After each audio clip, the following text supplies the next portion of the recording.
Bonjour Claire. Bonjour Mélanie. Tout à l'heure, Antoine me parlait de facteurs qui pouvaient impacter sur les animaux. Est-ce que tu peux m'en dire un peu plus? Les facteurs un peu clés pour l'alimentation de précision. Donc effectivement, on en a 3 qu'on a ressortis d'après des études. 3 donc alimentaires, nutritionnels et 3 non nutritionnels. Pour la partie nutritionnelle, on a le calcul de la ration. L'équilibre avec l'ensemble des éléments nécessaires à la vache est assez important. Donc l'idée, c'est que le calcul de la ration soit correct et que ce qui va être distribué derrière à l'auge soit également correct. Deuxième facteur lié à la nutrition, c'est la fibrosité. Qu'est-ce que c'est la fibrosité?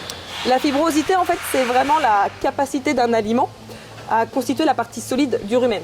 Plus en fait, la vitesse de dégradabilité de ces parois cellulaires va être faible, plus ça va permettre de constituer donc, la partie solide du rumen.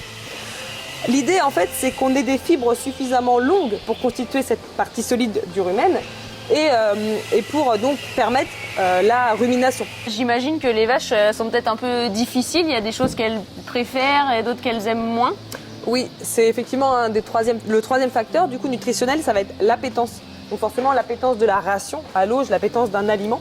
Une vache, il faut savoir qu'elle a une capacité olfactive 16 fois plus importante que nous, que l'homme. Donc forcément, elles vont trier à l'auge.